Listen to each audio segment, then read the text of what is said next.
Welcome back, and I'm very excited about this next talk. Waziyatawin is a Dakota writer, teacher, and activist committed to the pursuit of indigenous liberation and reclamation of homelands. Her work seeks to build a cultural resistance with indigenous communities, to recover indigenous ways of being, and to eradicate colonial institutions. She is currently writing on the topics of indigenous women and resistance and indigenous survival and the collapse of industrial civilization. Waziyatawin comes from Yellow Medicine Village in what the United States government calls southwestern Minnesota. She is the author or co-editor of 6 volumes, and on a personal note, nobody has taught me more about the importance of thinking and teaching than Waz, as her friends call her. 15 years ago, almost to the day, on 9/11, I was her graduate teaching assistant. When the planes first hit the Twin Towers, we were due in class shortly, and when the second plane hit, it was clear that it was an attack and not an accident. Everyone else was canceling class. Bravely and boldly, when everyone else was canceling their classes, Waz said to me that it was important that we teach on this day, right then and right now. She taught us all on that day to not make presumptions and reminded me and the class that a Western worldview was not all that existed. So please join me in welcoming this creative and great thinker, Waziyatawin.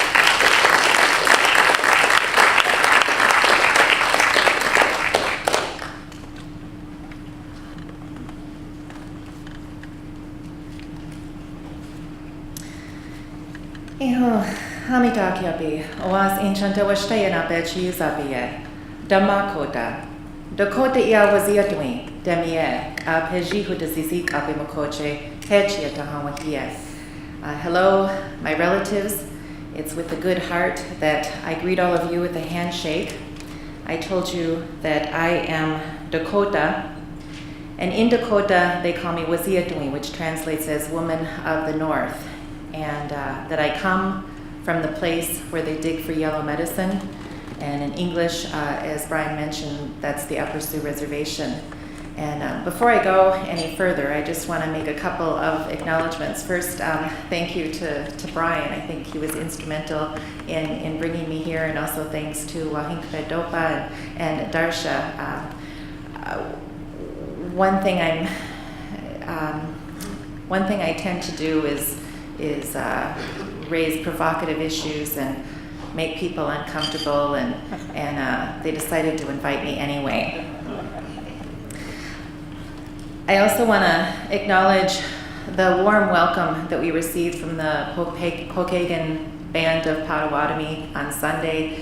It was a wonderful, warm welcome, and I appreciate the opportunity to come to this area. I've never been here before, and if there are any Potawatomi folks in the audience, because you have a beautiful homeland and it's worth defending. I'm part of this panel session, but I want to let you know that I'm going to be focusing more on ways of being rather than on ways of becoming a virtuous person, since I don't feel like I have any authority to speak on the latter. The older I get, the more I realize how few answers I have about living amidst the insanity of industrial civilization. And I think I wrote the abstract for my presentation along with the title when I was feeling a bit more optimistic than I feel today. But what I do know is that things are drastically wrong. And for my own sanity, I had to try to find a different way, a way that was not dependent on the consciousness raising and mobilization of the masses, a way that was not dependent on the goodwill of the government or even the support of my own tribal government. I had to take steps towards sustainability and away from my dependency on technology and the fossil fuel-based society. And I had to do it in the context of Dakota Homeland of Minnesota Makoche. Minnesota Makoche is our ancient name for this place, and it might be translated as land where the waters reflect the skies. But it's a homeland that remains under colonial occupation. Thus, what I'm sharing is not an uplifting narrative about the success of resiliency and resurgence. Instead, it's a rather painful account of the stark effects of colonialism on a people and homeland and the ways that I wrestle with those compromises and concessions. After leaving the academy in 2013, I committed myself to a different way of life. With a housing and land shortage in my home community, my family and I purchased a 5-acre parcel nearby in the Minnesota River Valley, where we've built a straw bale and cob home. We live off-grid and we grow a lot of our own food. For a couple of years, when we started the building project, I took a break from most media, I took a break from activism, I took a break from academia, and was so busy building that I could almost forget how scary the world is. But I stepped back into the fray last spring when I began doing some work for our Tribal Historic Preservation Office, and at that time it all came flooding back pretty quickly. And while I realized the urgency of a societal need to transition away from fossil fuels, I also realize that the threats to Mother Earth mean that withdrawal into a permaculture haven is not an option either. As everyone here knows, we live in an era of unprecedented instability, what some experts have called a perfect storm of ecological and social problems, and Dr. Doom illuminated a lot of that yesterday as well. We all know what the issues are: resource depletion, environmental degradation, population growth, declining per capita food production, climate chaos and intense weather events, unsustainable levels of U.S. debt and potential dollar collapse, and international political instability. Everything about the modern industrial world screams unsustainable. And these things are only the beginning. As Indigenous peoples, we can add other destabilizing factors, such as the effects of colonization that detrimentally affect our capacity for resistance, the struggle to access food, the struggle to access land, the struggle to protect our sacred sites and ancestors' remains, or even to access sacred sites, the struggle to protect our homelands from ongoing or impending threats. And as we engage these discussions today, my Western relatives at Standing Rock are challenging the Dakota Access Pipeline, knowing that pipelines leak and that water is life. They're committed to defending the Missouri River from contamination. In Dakota Homeland, we've experienced a sense of displacement and loss in identity because of the disconnection from our homeland and way of life. We're still trying to recover. Through 19th century policies of genocide and ethnic cleansing, Dakota people faced the mass state-sponsored lynching of Dakota warriors in 1862, long-term concentration camp imprisonment, forced removal from our homeland, and bounties on our scalps. And this was all before the full-scale assault on our children began through the federal boarding schools. While small populations trickled back to our homeland in the late 19th century, eventually establishing 4 small Dakota communities in Minnesota, the vast majority of our people remained in exile. Once the subjugation of our populations was achieved, settler society could continue the rape of our homeland in earnest and largely unobstructed. Since colonial occupation, this has taken the form of extensive mining, logging, manufacturing, energy production, industrial agriculture, and animal feedlots. Today, coal burning and nuclear power plants toxify our lands and waters. Our rivers, creeks, and streams are so polluted that we can't even swim in some of them, let alone drink their waters or eat the fish without risking our own health. 90% of the wetlands have been destroyed. 98% of the big woods of southern Minnesota are gone. 98% of Minnesota's white pines are gone. 99% of the prairies are gone.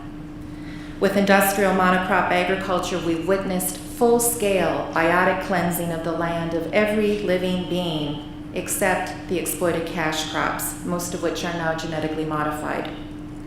Topsoil is being destroyed about 20 times faster than it's being produced, leading to the dust bowlification of once fertile lands. 99% of corn and soybean crops in the state use herbicides with glyphosate, a broad-spectrum herbicide linked to a whole host of horrible health effects. And through drain tiling, farmers are bleeding the water out of southern Minnesota at a time when we should be holding as much water in the land as possible.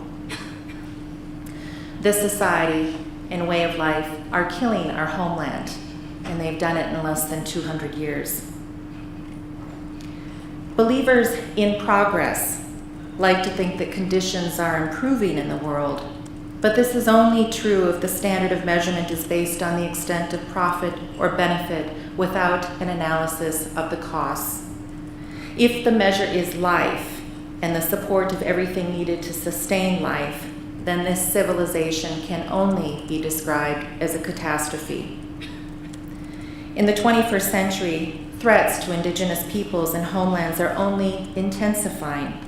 While we face disease, enslavement, and warfare in previous centuries, today we face head-on the effects of climate change, the ravages of the last days of the fossil fuel frenzy, and the unremitting destruction of the land for the sake of development.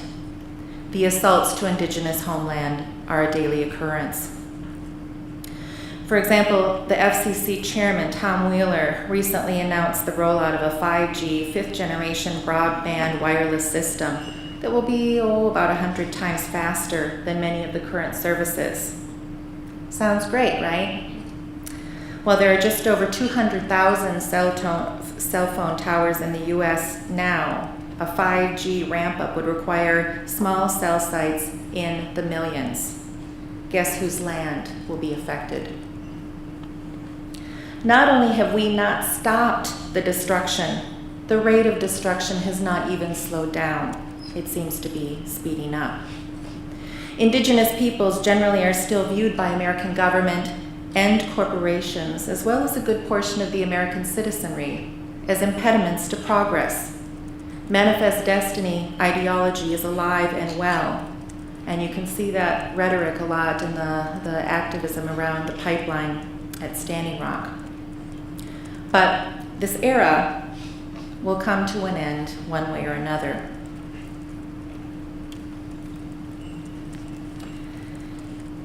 Vandana Shiva, in her book Soil Not Oil, outlines 2 steps we must take in this context if human beings and the planet are to survive. She says we must power down energy and resource consumption, creating a fossil fuel-free future. And we must power up the creative, productive human energy and collective democratic energy to make the necessary transition. Work that'll bring people back into the sustenance economy, helping both people and the planet. Now, this is something that's already been talked about here. We know what needs to be done. In an ideal world, human beings across the globe would join efforts to immediately implement as rapid a transition as possible away from fossil fuels. But as much as I'd like to see that happen, I'm really skeptical about people making a voluntary transition. And there hasn't been actually much talk about that at this conference. In fact, the assumption is that there will be all of the infrastructure in place that relies on fossil fuels and that will continue. But the decline of practices that destroy what we need to survive will inevitably end. As William Canton has argued, we've been in overshoot since the late 1980s, which means we've exceeded the ecological carrying capacity of the planet. Balance is always restored, and this instance is no exception. Collapse of the oil industry is already underway. Some analysts argue that the rapidly falling energy return on investment, or EROI, and oil price is already gutting the U.S. oil industry. And this may be the saving grace and help keep some of the oil in the ground. Energy return on investment is something that all societies have appreciated through the millennium. Our ancestors would have understood the importance of a higher return on their energy investment, and their hunting and gathering would have yielded about 10 calories of food for every 1 calorie expended in pursuit of food, or an EROI of 10 to 1. The modern industrial agriculture and high-tech food system is not nearly as efficient as that of hunters and gatherers, returning only about 1 calorie for every 10 expended. or a 1 to 10 EROI. It's backwards. Agriculture is entirely non-sustainable land use. Furthermore, the degradation of the soil as a result of deep plowing, irrigation, and the application of artificial pesticides and herbicides is not just an environmental disaster, it's also totally dependent upon fossil fuels and the high EROI of oil that allowed it to flourish throughout the 20th century. The same principle applies to every other aspect of industrial civilization. A modern society needs an EROI of about 20 to 1 of usable energy in order to maintain the complexity of a transportation system, including the food delivery system, which is how most of us get our food today, agriculture, basic living, healthcare and education, as well as basic consumer goods. Now, if you want a higher standard of living, if you want access to advanced consumer goods and more prosperous living, a 30 to 1 EROI is necessary, and that's about what the US had in 1970. After 1970, the oil and gas industry EROI in the United States fell to about or below that 30 to 1 threshold, and public debt began rising exponentially. Massive amounts of debt have temporarily helped counter the falling EROI. However, because oil is getting increasingly hard to extract with more energy-intensive methods used all the time, the oil EROI is plunging to zero. One analyst explains, as the energy to extract conventional crude increases, the energy available for consumption by the general economy will continue to decline. While most people recognize that the business as usual model of the global industrialized world is not sustainable, I think few people actually believe that it will crash. Yet some oil industry analysts and project managers are arguing precisely that today, that a thermodynamic collapse of the net energy is not just inevitable, but that it will happen within the next 10 years. They use an ETP model, which refers to total production energy, and, quote, is the total energy needed to extract, process, and distribute a unit of petroleum, unquote. By 2020, they predict that petroleum will no longer be acting as a significant energy source for the economy, and instead will function as an energy carrier for other sources. And this would mean that the age of oil is coming to an end in the imminent future. But we have a big, big problem. As Winona LaDuke has described, you've got a country that's running low on oil and is entirely addicted to it. There's no plan B. They're going to really bad measures in order to feed this addiction. If you're a junkie, you do a lot of bad stuff and you hang out with dealers. That's what's going on. You invade countries and you destroy things. We're living in a junkie economy. One of the challenges we face as Native nations is entrenchment in the economy. Linda Blackout, in reference to the fight against the Dakota Access Pipeline, stated last week, which I guess was actually a few weeks ago now, we have a heroin-like addiction to fossil fuels. As Indigenous people take a stand against the pipeline, it's clear just how deep that addiction runs. The oil industry is not only willing to sick attack dogs on unarmed defenders, including young women, they're willing to bulldoze our burial grounds and sacred sites, even in the year 2016. Tim Ment Sr., a longtime surveyor, recorder, and protector of the sacred sites of our people, recorded 82 stone features in a small area along the pipeline corridor that included burial cairns and stone features of star constellations, effigies, and ceremonial rings. A week ago Saturday, many of those were lost to the bulldozers. Yet even as we stand against the pipeline, many of us are acutely aware of the oil we need to run our cars to get to the sacred stone camp. We recognize the irony of needing to raise gas money to join what Tim Gallego referred to as the final Indian War in America. I've made 3 12-hour round trips to the camp, always carpooling, but always gas guzzling. Still, Even though many of our Indigenous millennials may not have a clue about what life without oil really entails, including oil-based technology, they are nonetheless on the front lines prepared to fight for a different future. They know, as Indigenous peoples have known from the time of first invasion, that the ways of the colonizers are too destructive to last forever. So it's in this ambiguous space that I want to talk now about powering down. I'm highly critical of modern industrial civilization, of technology, of fossil fuel dependency, but I'm also highly dependent upon and integrated with the very things I condemn. I traveled here by plane, after all, to talk about sustainable wisdom. And part of my work over the last few years has been to try to bring a level of honesty into the discussion about how we're living. In this high-tech world, many people assume that we will never have to power down because some new technological discovery will allow us to maintain our fossil fuel-based lifestyle. One of the most common and dangerous myths about technology is that technology is neutral, that it's good if it's used for good purposes or bad if it's used for bad purposes.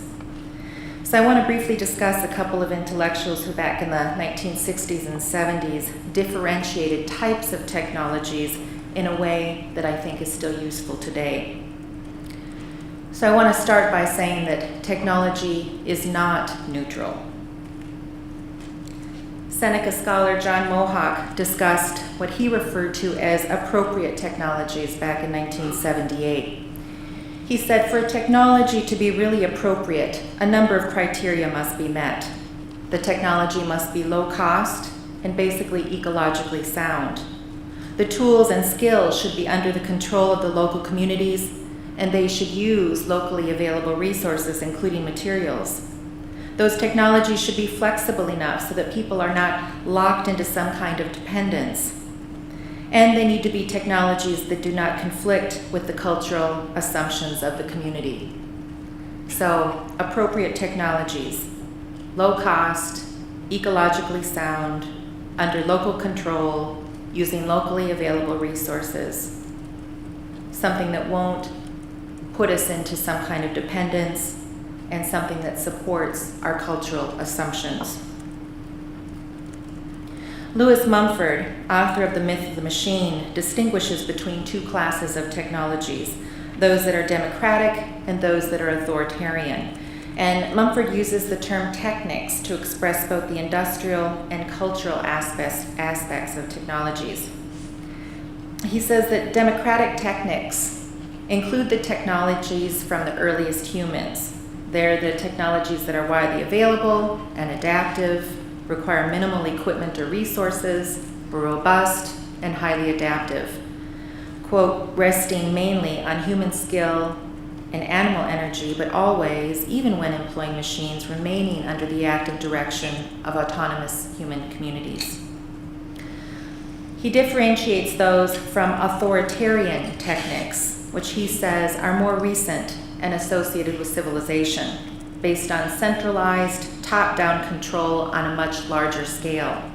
These techniques are complex, requiring a work army, a military army, a large bureaucracy, and exploitative labor, or even slavery. They include mass construction and mass destruction. Most of the technologies celebrated in the 21st century world are clearly the latter. We would be hard-pressed to make many of the high-tech items we use every day, and most of them require mining, manufacturing, and fossil fuels. These authoritarian or inappropriate technologies are not sustainable over the long term. And what is the test for sustainability? Writers Derek Jensen and Eric McVeigh state, if you invent a new technology that depends on unsustainable infrastructure, your technology is simply not going to be sustainable, period. As with powering down and working toward a fossil-free future, utilizing appropriate, democratic technologies is a necessary component of a sustainable and more just world. However, the struggles are so great for Indigenous people today, it seems a luxury to contemplate how to implement this, perhaps because authoritarian and inappropriate technologies are also needed for resistance against empire. Still, simultaneous to the resistance, we also need alternatives. Therefore, as I move the conversation now to my family's exploration of an alternative way of living, way of being, it is not with a sense of virtuousness. Many Indigenous peoples throughout the world are already living a powered down existence, and to them, these discussions might actually border on the ridiculous. So this is a humble reflection from a colonized Indigenous person in the US living under colonial occupation and influence. I also want to say that I pursued a powered down life with a sense of ambivalence. I've been reluctant to retreat too far into the realm of powering down because it would require disengagement with many of the struggles needing attention. At least that's the more noble justification. The other response, the other part of it is that I don't feel ready. Like everyone at this conference, my entire life has been lived within the unique and destructive bonanza of the fossil fuel age, and I am soft, much softer than my ancestors. My family's goal in the last few years has been to wean ourselves off of fossil fuels while trying to meet many of our basic needs ourselves and learning to revel in a handmade life. We've dubbed our experiment Makoche Washte, Wichoni Washte, and this is a Dakota phrase that we've translated for our purposes as sweet land, sweet life. And it acknowledges the fundamental relationship between how we treat the land and our quality of life. It represents our effort to renew our connection to and relationship with the small bit of Dakota Homeland and to revel in a life of simplicity and wild abundance. In focusing on this place, we hope to help repair damage to the land from colonization and nurture the land's resiliency while also practicing a more sustainable way of life.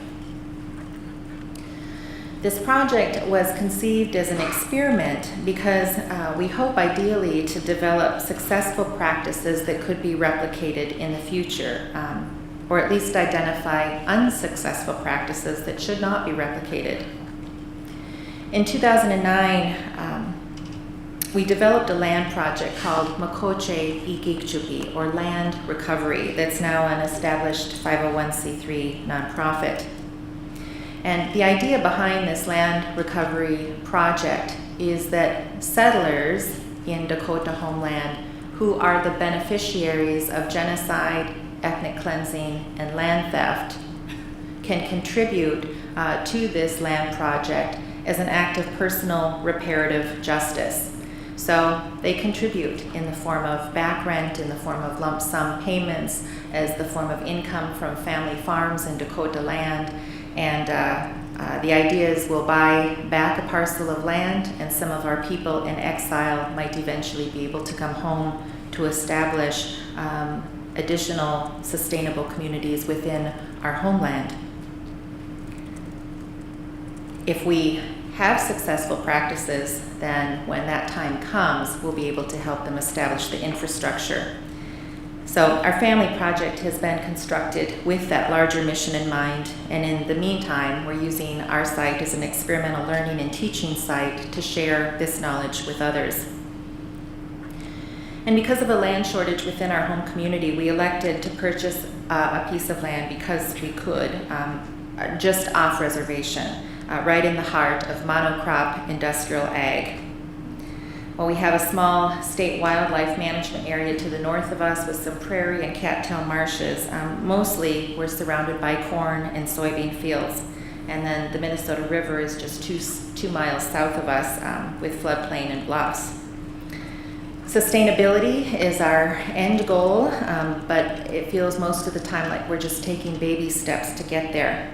And our first step had to address the basic need of shelter in a cold weather climate.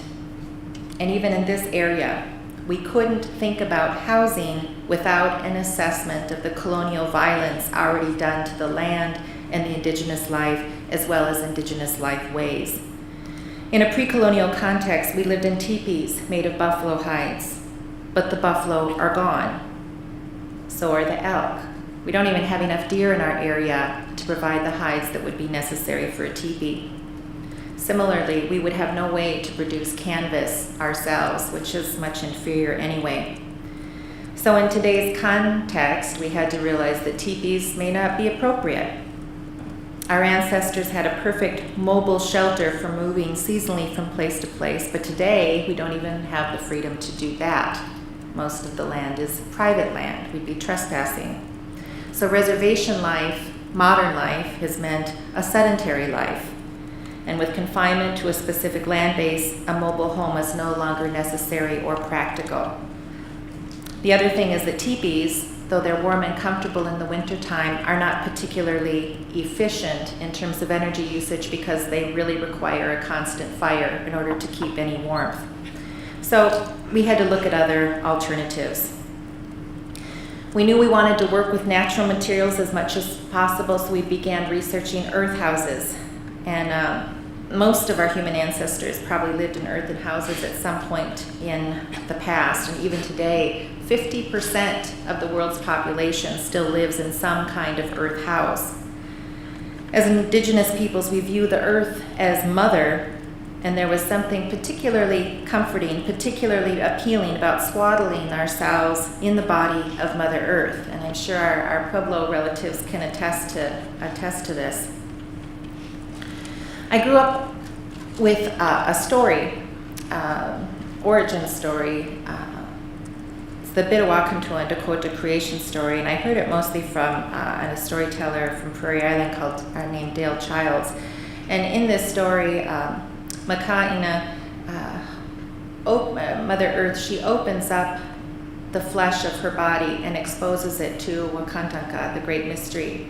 And Wakantanka reaches into her body and through that clay makes the first people. So this is our story about how we came to be at the place we call Bidote, which is where the Minnesota River joins the Mississippi, right in the heart of the Twin Cities metropolitan area today. According to these teachings, we are literally of the earth. She is us and we are her. And so I was innately drawn to the idea of creating a home built of earth that's ancient, loving, and solid. And I think this is in attune with Dakota values. So we decided to build our home of earth, and we decided to take some workshops to learn a little bit about building this way because we didn't have any experience. And early on in the discussions with natural builders, we learned that in a cold weather climate, if you build just of earth, it's not going to have the insulative qualities necessary to keep the cold out. So everyone recommended do straw bales.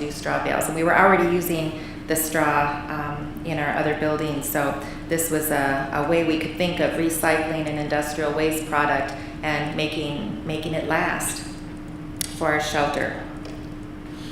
So our first effort was an outhouse made of clay, sand, and straw. And we figured, at least in the outhouse, we could do without the insulation of the straw bales, and so we would just get comfortable building with earth. And we call it cob, and cob is essentially an Old English term referring to a lump of something. In this case, it refers to the combination of clay, sand, and straw mixed together. And we do the mixing by our feet on tarps, and then apply the earth with our hands. Whenever you engage this kind of building, what quickly becomes apparent is that this is a democratic process. People of any age can be involved, from little kids all the way to elders. There are no big fossil fuel guzzling machines, and so it's a very safe environment, and you could say that it's ancient and appropriate form of technology. Oftentimes, you can dig the foundation of the building, and from the earth that you get from the foundation, you can use that to build the structure itself. Although we found that we also need some additional materials as well. So we've used this as a teaching way to help at least just plant the seeds within our young people from my community about the possibility of them creating their own structures, their own homes out of earth. And I also found that it's been particularly empowering to women, because that's, I would say, a right that has been largely stripped from us by modern industrial civilization, where we're taught from the time we're very young that women don't build homes. That's left to experts. It's left to big brawny guys who can run the machines and carry the supplies, and that's not my experience in building our own house. So we've had groups of women come out at various times who are involved in the process, and who respond very well to this. In this case, with the outhouse, I just want to point out there that we use a lot of recycled materials in the building too, so waste products from industrial civilization for the part of the foundation. And the stem wall, we're using broken up pieces of sidewalk that normally might end up in a landfill, and in this case we're repurposing them. It was important for us to build a compost outhouse so that we would not use water, a precious resource, to flush human waste that then has to be treated through energy-intensive processes. Instead, we collect the waste, we mix it with sawdust or straw in a 5-gallon bucket. When the bucket's full, we bring the bucket to our compost pile and dump it there, let it sit for a few years, and in a couple years, it's ready as a rich fertilizer that could be put on our bushes and trees. Even in the land of 10,000 lakes, water shortages are emerging as a growing problem.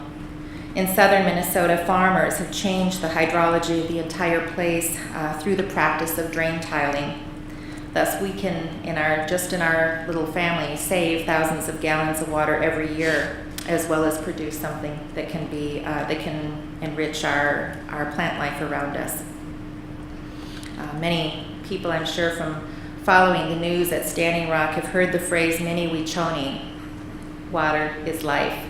We also have a phrase in Dakota, "Mini Wichozani," or through water there is life. And so at our place, we're trying to model a commitment to water preservation, as well as a closer relationship with the waste that we produce. And I will say that out of all the things we've done, giving up flush toilets was really easy. We put a compost toilet inside our house as well, so there's no flush toilets. What was not so easy to give up was electricity. We really struggled with this. So as we explored solar, we knew it was about 10 times less polluting than natural gas, and even better compared to coal, but it still comes with an environmental cost. It requires mining, it requires manufacturing, it requires fossil fuels for production and transportation, and its manufacturing produces toxic waste that pollutes indigenous homelands somewhere. So the right thing to do, we know, is to go without. But at this stage, we weren't quite ready. We weren't ready to take that plunge. A lot of the work that we do seems to rely on our involvement in the telecommunications infrastructure. And from my perspective, this has been the most problematic aspect of our sustainability experiment. So we decided to install a 3.2 kilowatt system with battery packs for storage. And even in this case, we used it as a teaching opportunity. We held a solar workshop at our place and brought people in to get trained in how to do home installation themselves. A couple of the young guys from Upper Sioux came out, and now both of them have enrolled in programs to become electricians so they can continue this kind of work. This 3.2 battery system is enough to keep our refrigerator, our water pump, and our lights on most of the time. And on sunny days, it powers hot water, heater, computer, and some small appliances like toasters and the electric coffee pot we use in summer so we don't have to use our wood stove. We gave up a deep freezer, we have no washer and dryer, and we gave up our dependency on electricity in the process because we found out that after a couple of cloudy days, we don't have power. And so at those times, we're simply learning to live without it. And I'm thinking that when our storage batteries die, we won't replace them either. For our heat source, we researched what we believed would be the most efficient heating source using renewable energy. And Masonry Heaters came out on top of that research. They use their high mass to radiate heat for 12 to 24 hours, a feature that means that they only need to be fired once or twice a day, even in a Minnesota winter. The heat travels through an extensive flue built through that entire mass, and then even when the fire burns out, the heat continues to radiate outward. So it's capable of generating heat. We also capture that heat all day in the wintertime. On the back side of, let's see, up here is a bake oven. So essentially, once we light a fire in there in the morning, we have a bake oven that's on all day long, and we can put things in there to cook. There's also we had a master mason build that for us after we took a workshop and realized we were in way over our head. But a less expensive alternative are rocket mass stoves, and with our next structure, I think we're gonna try to install one of these because you can do this even if you don't have a lot of experience with masonry. It's affordable, it's doable, and I think much more practical. The commitment to using wood for fuel and for heating, as a fuel for heating and cooking, means that we're also responsible for maintaining the forest so that we have a continuous supply. So when we began building our house, we also began major planting projects with the intent of using the wood for building and heating and cooking. We planted specific species, and we found that for us, black locust is our tree of choice. And we've already planted about 50 of them, so even by the time our wooden support system starts to decay, supporting the roof of our house, we'll have the trees available for replacement already on site. And in the meantime, we can use deadfall and use sustainable harvesting methods to ensure a sustainable supply over the long term. Like other indigenous populations, I was taught that our animal relatives, our plant relatives, the land are all our elder brothers and sisters, our Mother Earth, and that as such, our first teachings came from them. And part of our reason for this was that I realized all of us have been impacted by colonization. Even our elders, our spiritual leaders, we've all been impacted. And I wanted to go back to the land, to our first teachers. And so that's part of what this project has been about. And already we know that they too are suffering from toxins, loss of groundwater, climate change, and they're trying to find their way through the changes as well. So we want to create conditions that will support their resiliency as well as support our capacity to feed ourselves. In addition to learning all we can about the plants that are already there, we're also focusing on perennial storied plantings to create dense permaculture communities, and we use these in combination with no-till annual gardening.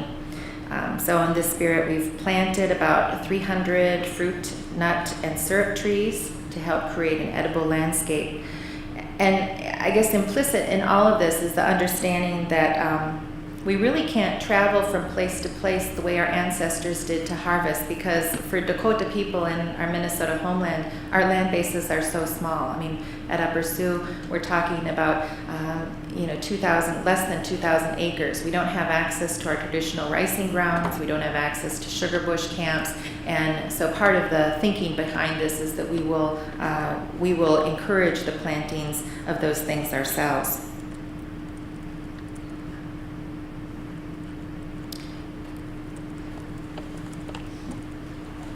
yesterday, Wahinkpe Dopa reminded us that simplicity and hardship are common to Indigenous societies. And I just wanted to show some pictures because my new washing machine is that contraption there at the top left. And down below, you see our compost toilet. So underneath the toilet seat is a 5-gallon Home Depot bucket. And you can see me cooking breakfast on our old wood stove. And might be familiar looking to a lot of you who saw moms or grandmas or aunties cooking on similar things. And when people come to visit, they often ask us, isn't this a lot of work? And the obvious answer is, yeah, it's a lot of work. Our days are full and we go to bed tired every night. But one thing we found is that it also frees us from the grind of industrial civilization. So rarely do the sounds of machines interrupt our daily lives, and we're learning to do for ourselves from the resources on hand. And if you think about it, at one time, all of our Indigenous ancestors built their own shelters, they provided their own food, they provided their own medicines, and they didn't rely on machines or experts. They made their own clothing, created their own tools and utensils, and their own entertainment. But today, modern America teaches us to source these things out. So we earn money, often in jobs we don't like, to purchase food, clothing, shelter, medical help, and even our own entertainment. And so we're trying to undo all of those things. And I'll just run through some of the pictures quickly from our building project.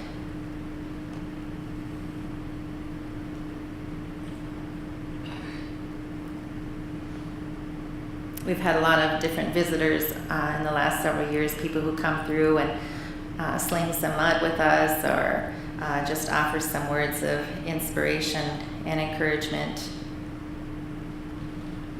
We also use earth floors for the building. Unlike our ancestors who had intact ecosystems around them, the challenge today is how to create ways of being that honor Indigenous values, yet also address the reality of colonization. And as much as I would like to simply recover traditional knowledge and go back to the ways of my ancestors, most of those ways aren't possible. In addition to dealing with the degraded environment, today we also deal with our own dependency on industrial civilization. So our goal has been to find the joy that we can in a handmade life while living lightly on the earth so that we can nurture life. When we wake up in a house made by hand, where each stone was laid with deliberation and every handful of mud sculpted, we feel a sense of contentment and accomplishment. When we enjoy the food we grew ourselves on hand-carved bowls and spoons, we bask in the simple beauty. When we have to wait for our tea because of the time it takes to build a fire and boil the water, we learn the joy of anticipation that's so different from a society dedicated to instant gratification. So we're far right now from our goal of sustainability, but we're taking our baby steps and learning that there's nothing to fear in powering down. Really, it's far scarier to contemplate what will happen to this planet if we don't collectively move in this direction and do it quickly. Padamie, thank you.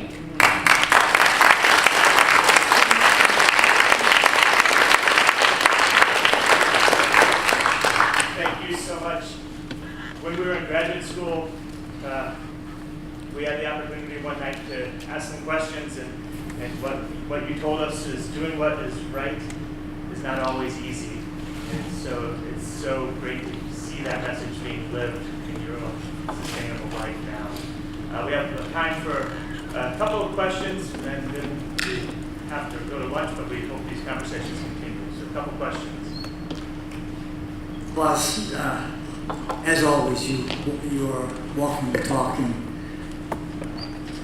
I love the beauty of what you've done as well.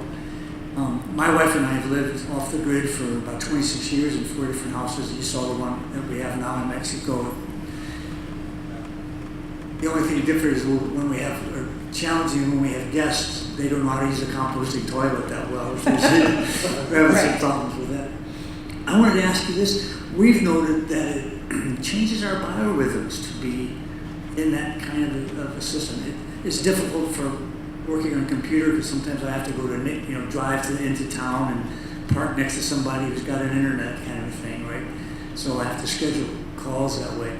But do you find that there's actually a kind of a change in the way that your biorhythms are compared to when you were living in electricity and more where you can turn on all these gadgets and stuff?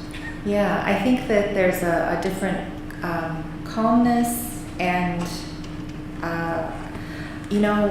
we go to sleep when it's dark and we wake up when the sun comes out. Like everything, I don't know how to explain it except to say everything is smoother. It's less stressful, and living that way really allows us to enjoy each other, enjoy the day, enjoy every aspect of what we're doing, even if it's working hard. To just, I think, maybe be more mindful. Hi. I'm a Seliga, although I've never lived on the reservation. I was raised a white boy. And I was up with your sister nation here last December on the 125th anniversary of the Bigfoot ride and Wounded Knee, Chief Arbo looking was. And I just retired from the federal government. So I've got a few thoughts with regards, and I'll just pick climate awareness or climate change as a subject. With the recent Cobell settlement and $1.6 billion available for Indian education, more so for the indigenous perspective about climate, that's been accumulated over the centuries or millennia. Is there a forum where those people can come and sit at a discussion table to contribute that unique knowledge base to the whole discussion about climate awareness?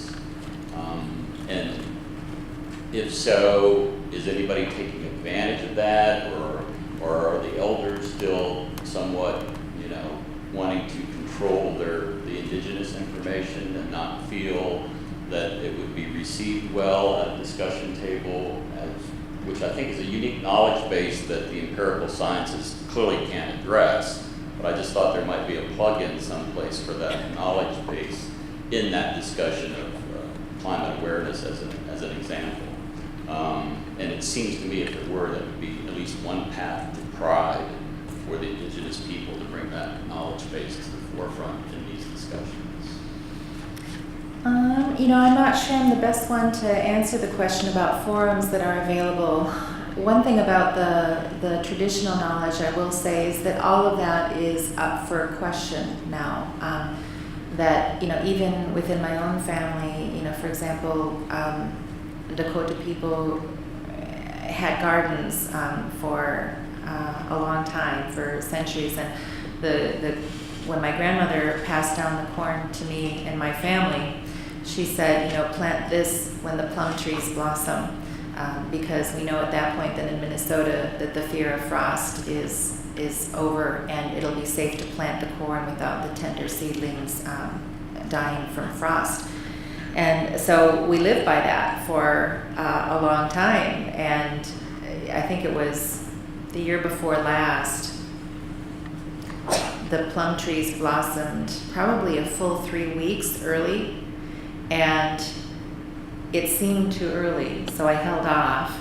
And had I planted, I think we had 3 hard frosts after that. So it's just, one example of how those traditional teachings, we can talk about how a lot of them aren't working anymore. But part of what we need to do is to listen, to what their struggles are now, and to support them as they're trying to find their way. And how do we support their resiliency? How do we try to mitigate the worst effects? And how do we listen to their teachings or messages, because they're changing.